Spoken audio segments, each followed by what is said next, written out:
Então, doutor, por favor. Antes que eu esqueça, só fazer uma parte de um negócio que eu recordei de uma pergunta anterior da questão do assédio, da remoção lá. Teve um colega meu chamado Aníbal Rutz, que ele era fiscal, ele era auditor, né, fiscal federal, junto com o seu Flávio Evers Cassu, lá na antiga, hoje JBS da Lapa, mas não é JBS na época, eu acho que era da Granja, né? E ele foi um dos que sofreu assédio e foi removido de ofício mesmo do Paraná para Santa Catarina. Esse é um caso concreto, assim, inclusive ele mesmo fala isso para mim. Ele teve um desentendimento, eu acho, alguma coisa assim lá com o seu Flávio Cassu, na época que ele era conveniado, acordo de cooperação técnica do MAPA, e depois, segundo que ele me relatou, ele respondeu um PAD que totalmente infundado e logo em seguida foi removido de ofício para Santa Catarina. Recapitulando aqui, Sim. Perguntei para o senhor sobre, o senhor narrou que lavrou os autos de infração, que encaminhou ofícios para a empresa. Eu peço ao senhor então que narre a cronologia do que aconteceu depois sobre esse assunto. Eu encaminhei, eu fiz a verificação, né, essa contabilidade reversa dos produtos que foram fabricados. Estava montando a notificação da empresa e tinha solicitado para interromper os carregamentos da empresa. Falei até para o Tarcísio, suspende os carregamentos, porque a gente vai conferir lote a lote, ver como está sendo feito, né? Rastreabilidade para poder saber quais foram os produtos que foram usados para aquela formulação. A gente tem indício suficiente. Logo depois disso, o Tarcísio foi comunicar a empresa, e aí que veio o Eduardo, a Joyce e o Idair Pessim. E aí eles falaram dessa história de que realmente não obedeciam à formulação aprovada, usavam pele em substituição de carne, não teria mesmo carne suficiente e tal. Teve essa decorrência da empresa paralisar e tudo, as atividades, porque realmente não conseguia, não que eu tenha paralisado, eles mesmos falaram, não, então vamos parar. Se não tem como fazer a formulação do mapa, vamos parar, porque senão a gente vai só piorar, a gente vai produzir e o produto vai ser inutilizado depois. Nesse meio tempo eu estava fazendo a documentação para entregar para eles. Aí veio a Joyce junto com a Vanessa e me falaram, eles estão providenciando a sua retirada daqui. Já falaram com o superintendente do mapa, na época o Gil Bueno de Magalhães. E aí eu falei, isso é besteira, não vão fazer isso, os caras respondem processo de assédio moral, os caras têm corregedoria, tem um monte de coisa, já que os caras estão respondendo um monte de processo, né? E aí eu fui tranquilamente, entreguei os ofícios para eles receberam os ofícios daquela fiscalização, Eduardo recebeu todos os ofícios, ele assinou todos os ofícios. E daí me falou que estava providenciando a carne para vir para de tarde começar a trabalhar. Realmente chegou uma carreta de carne com certificado e nota fiscal de Jaraguá do Sul. Não sei se estava no meio do caminho e tal. Voltou para a fábrica e ficou lá. E eu precisava terminar de juntar a documentação para autuar eles. Terminei e autuei. Agora, sinceramente, eu não lembro se foi no mesmo dia ou no dia seguinte, alguma coisa assim. E fui embora da empresa, né? A empresa tinha já matéria-prima para trabalhar corretamente naquele dia. O Eduardo já tinha me apresentado as fórmulas que poderiam ser fabricadas de certos produtos, um condicionante para não fraudar naquele dia. Eu não fiz a interdição cautelar da empresa, né? Até porque não tinha justificativo interditar a empresa toda se ela tinha matéria-prima, e ela já sabia que estava fraudando e já disse, inclusive oficiou o mapa dizendo que não iria mais fraudar, que faria aquelas formulações, né? E eu teria como depois, no dia seguinte, conferir extratos de movimentação, planilhas e tudo. Fui até o mapa, finalizei fiscalização, documentação, entreguei o carro e tal. Foi na segunda-feira seguinte a fiscalização, se eu não me engano foi na quinta ou sexta-feira essa fiscalização. Na segunda-feira eu retornei à empresa e aí me perguntaram, o que você está fazendo aqui? Você não fiscaliza mais a empresa? Aí eu falei assim, como assim não fiscalizo mais a empresa? Não. Já foi tudo acertado lá com com... Isso um funcionário da empresa estava passando e falou isso para mim. Você vai perguntar quem falou isso pro senhor. Foi um funcionário da empresa, não sei quem é. Um funcionário falou, não é para você estar aqui e tal. E aí eu falei com a Joyce, ela falou, não, é verdade e tal. Acho que eles já viram lá, resolveram para você não estar mais aqui e tal. Eu falei, não, mas eu não fui notificado. E aí ficou aquele mal-estar e tal. Eu precisava ainda juntar alguns documentos. Eu voltei no mapa, né, antes do almoço, porque eu precisava ir para Santa Catarina, que eu tinha sido destacado naquela semana para participar da Operação Poseidon em Santa Catarina. Foi na mesma semana. A Operação Poseidon foi na quarta, mas a gente foi segundo, porque lá também tinha esse caso de chefe de serviço se meter na fiscalização. A gente teve que fazer um treinamento fake do mapa para poder deflagrar a operação sem a diretoria do mapa de Santa Catarina saber. Né? Então foi montado um treinamento fake por Brasília, junto com a Polícia Federal de Itajaí. A gente fez um treinamento de segunda a terça, quarta foi deflagrada a operação, que só foi para o treinamento quem tinha capacitação técnica de fraude em pescado para poder participar. Então eu precisava, naquele mesmo dia, resolver isso e voltar lá. Eu voltei na superintendência, né? E aí um colega meu, que é o Denis Nestor, que é diretor jurídico do sindicato, me mostrou o boletim de pessoal, você foi exonerado. Aí eu falei, cara, tá de brincadeira, né? Aí eu fui falar com a Maria, naquela mesma hora, antes do almoço, e falei assim, pô, como é que vocês me exoneram? Eu tô no meio de uma apuração, um monte de coisa. Eu já tinha falado com a Luciana, ela tinha recém tomado posse, né? Porque a Luciana que Luciana posse em quê? A Luciana, foi o que eu falei, quando estava a Luciana como chefe do CIPOA, antes da Maria retornar, eu tinha combinado com ela que estava fazendo essa apuração, fiz um memorando explicando tudo, mostrei as planilhas, os cálculos todos e falei, ó, essa empresa aqui vai ser penalizada, vai ser interditada. Se não conseguir regularizar isso, a gente está com toda a documentação aqui. Eu estou com mais ou menos 6 ou 8 autos de infração pronto, documentação toda pronta. O que aconteceu? Eu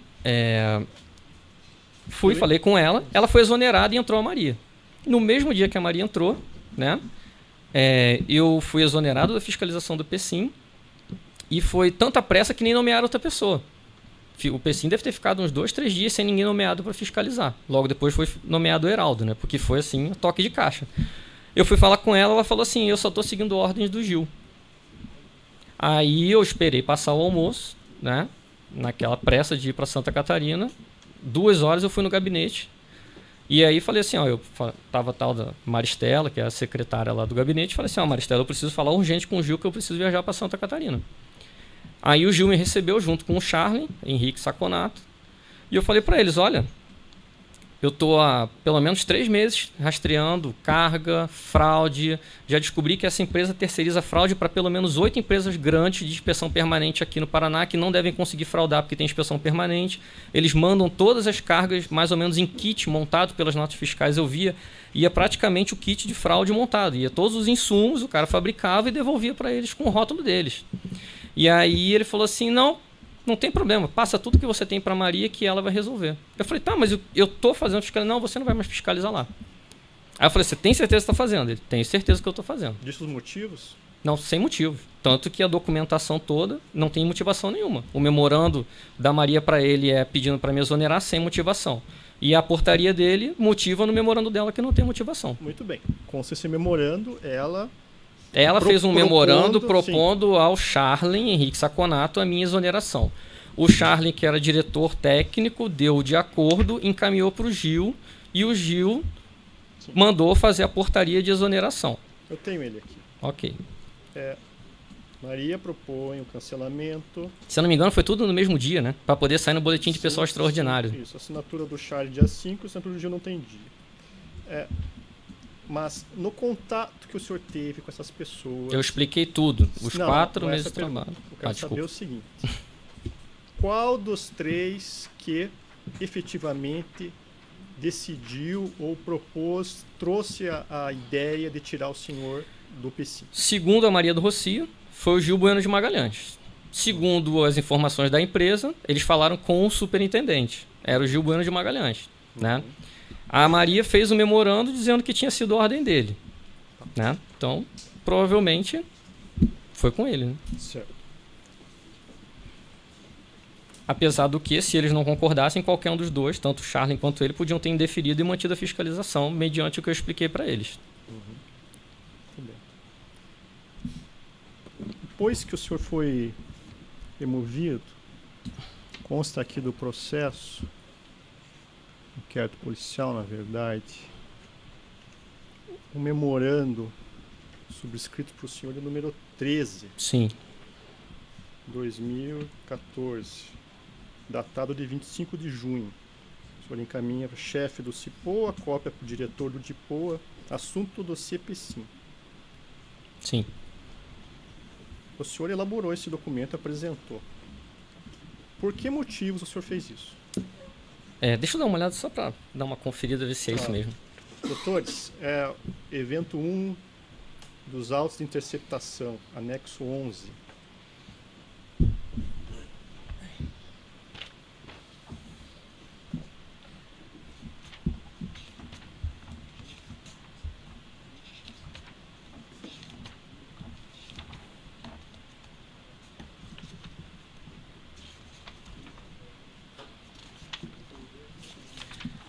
Sim, então, a pergunta é o que motivou isso daqui? Sim, já que o senhor não estava mais lotado lá no PSIM. O que acontece? Durante a apuração do PSIM, né, ela começou na gestão da Maria, passou pela gestão da Luciana e terminou no dia da minha exoneração da gestão da Maria. A Maria tinha um hábito de cobrar que os auditores fizessem o seguinte: cada passo da fiscalização notificar a empresa. Só que isso antecipava para a empresa correr por fora e corrigir as não conformidades que a gente ia detectando.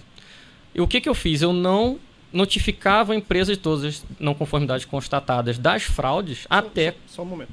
A Maria tinha essa praxe. Tinha esse praxe, sim. A normatização exigia isso? Não, não existe normatização sobre isso. O processo administrativo é totalmente informal.